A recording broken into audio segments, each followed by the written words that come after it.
You wake up tomorrow. Nothing in your life changed. Same job, same salary, same rent, same groceries. But overnight, your money is worth 20% less. Not because you spent it, not because you made a mistake, because somewhere in a building you'll never enter, a decision was made. And suddenly your entire country is poorer. That's what a currency decrease is. It's not a headline, it's a quiet salary cut. And the craziest part is this: you don't get a vote. Not on who controls it, not on what they do, not on when they panic. So the question is straightforward: who decides what your currency is worth? And why are you just watching it happen? Let's make this very apparent. A currency is not worth what it says on the bill. A 100 note is not worth 100 of anything. It's worth whatever the world agrees it can purchase. And that value is continuously moving, sometimes slowly, sometimes fiercely. And most people only notice after the damage is done. Because financial value is like oxygen. You don't think about it until it disappears. Now here's the setup. When people talk about currency, they talk like it's controlled by one individual. The president destroyed the currency. The central bank saved the currency. The market attacked the currency. But the truth is more unsettling. Your currency's worth is decided by a global tug-of-war, and you're not holding the rope. Let's start with the simplest version. Currency value is just the price of your money relative to other money. That's it. $1 equals how many euros? €1 equals how many yen? $1 equals how many dollars? That exchange rate is the scorecard of global trust. If your currency is strong, the world believes your economy is stable. If your currency is weak, the world thinks your economy is dangerous. And here's the first brutal reality. Currencies don't collapse because people hate your country. They fall because big money gets nervous, and huge money moves faster than governments. So who actually moves it? Three groups: central banks, investors, and average people when it's already too late. Let's discuss about the main character in this story: the central bank, the Federal Reserve, the European Central Bank, the Bank of England, the American Bank, whatever your country possesses. These are not politicians. They're more like economic engineers. They control interest rates. They manage inflation. They decide how much money exists. And those three powers basically decide whether your currency seems good or unattractive to the rest of the world. Because money doesn't like drama. Money likes safety. And money likes yield. Yield means interest. If your country offers greater interest rates, investors can earn more by holding your currency, so your currency grows. If your interest rates are low, investors move somewhere else, and your currency declines. That's why one boring remark from a central bank can shift billions of dollars, sometimes in minutes. Now here's when it gets insane. Central banks don't even need to change rates. They only need to hint they might. And markets start moving like a swarm of birds. This is called expectations, which is a kind euphemism for widespread paranoia. If investors feel your currency will decline next month, they sell today. That selling pressure undermines it immediately, so the belief becomes reality. It's like somebody starting a fire because they heard there may be a fire, and then pretending astonished when the building flames. Now let's zoom in to the second group: investors, hedge funds, banks, pension funds, sovereign wealth funds. These are not people with stock apps. These are institutions that shift amounts so immense they can tip a country. When they buy your currency, it rises. When they dump it, it falls. But why would they discard it? Because they're not loyal. They don't care about your national pride. They care about risk.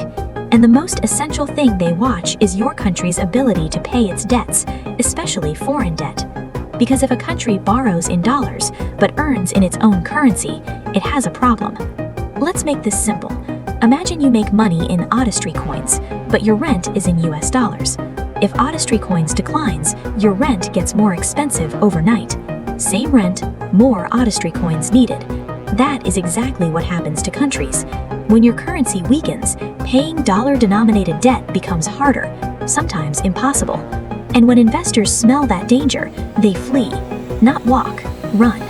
This is why currency collapses don't feel like steady declines. They feel like a trap door opening. Because once trust crumbles, everyone attempts to exit first. And when everyone sells at once, the currency collapses even faster. Now comes the hard math.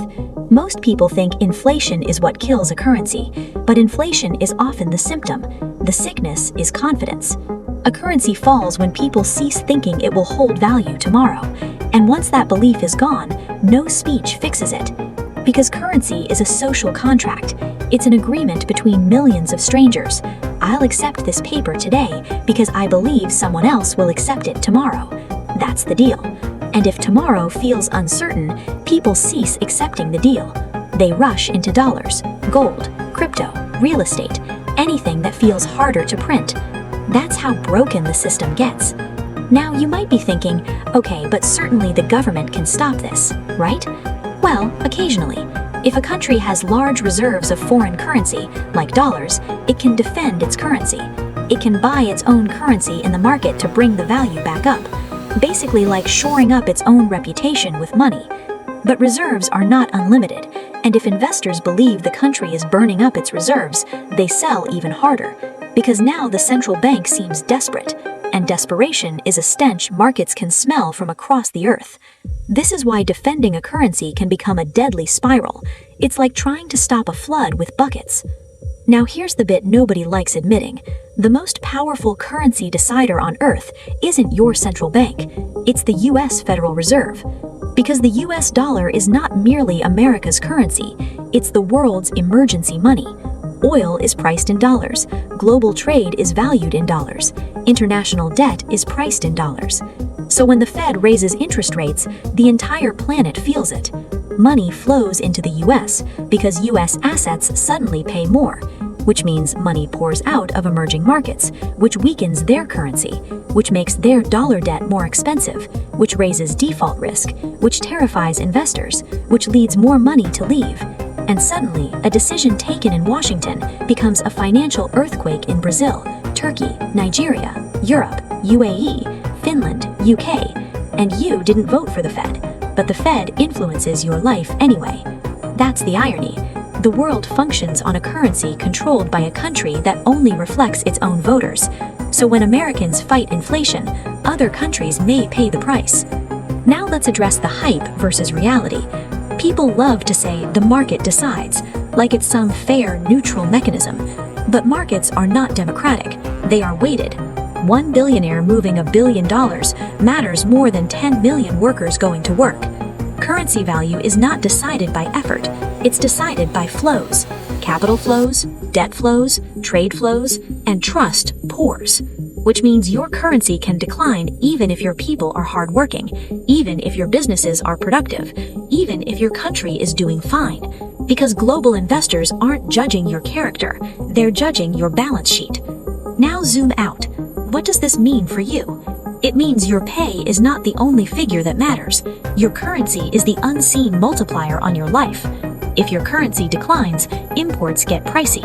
Fuel rises, food rises, medicine rises, technology rises. Even local salaries stay the same. And if your economy relies on importing essentials, a weak currency is like inflation on steroids. It also means savings can dissipate quietly, not because you spent them, but because your money's purchase power drained away through the exchange rate. And the scariest part is, it can happen without warning, because currency breakdowns aren't frequently announced, they're discovered. You wake up, you check the rate, and you know your money just lost a portion of its reality. So who decides your currency's value? Not one person, not one government. It's a perpetual debate between central banks, investors, trade, debt, and global terror. But the real answer is darker. Your currency's worth is established by whoever can move the most money the fastest. And in that system, average people don't get a vote. They get the bill. So here's the question to sit with. If your currency is really a world confidence game, and confidence can vanish overnight, so what does saving money even mean anymore?